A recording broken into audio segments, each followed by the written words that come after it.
大家好，我是小鹅。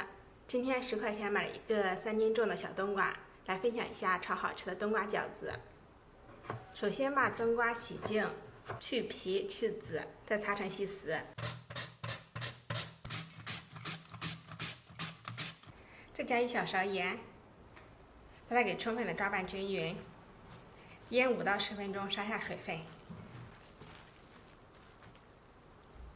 我们现在来调肉馅，这是400克猪肉末，3分齐手，加入一些姜末、葱白、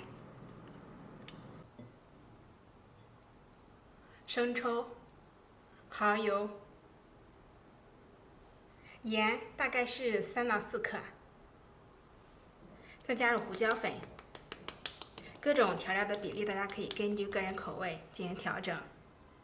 把它给同一个方向搅拌至上劲。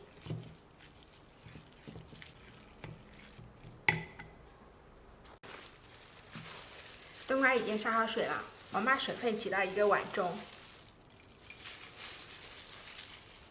再取300克冬瓜丝，把它给稍微切碎一点，然后放肉馅中，把它给搅拌均匀。搅到大概这种状态就可以了。加入小半勺老抽上色，再加1勺香油锁水，再充分的搅拌均匀，肉馅就调好了。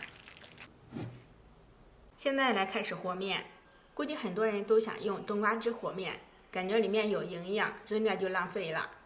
这里万万不可，因为用冬瓜汁和面，和出来的面非常的糟，一点弹性都没有，完全没办法包饺子。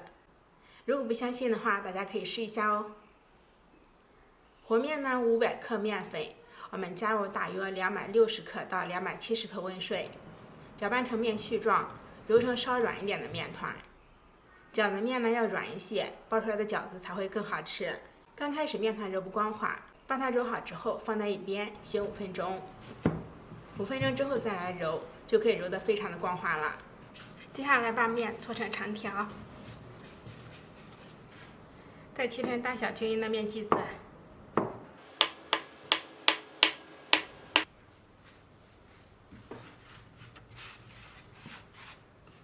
再把小剂子给它按扁，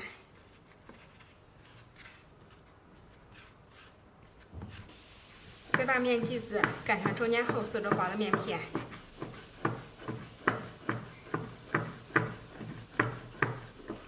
像这样就可以了。然后呢，放上馅料，包成自己喜欢的样子。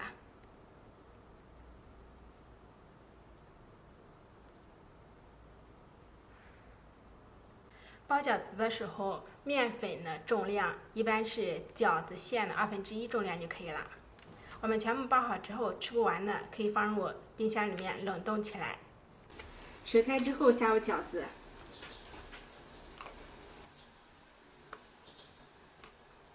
饺子煮到浮起之后，我们再分2次加入凉水。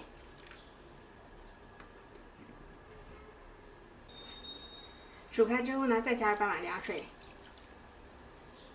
盖上盖子，再次煮开就可以了。这样做出来的冬瓜肉馅饺子非常的鲜嫩多汁，我们可以直接吃，也可以蘸上一些陈醋吃，味道都非常的不错。没有吃过冬瓜饺子的朋友，赶紧试一下吧。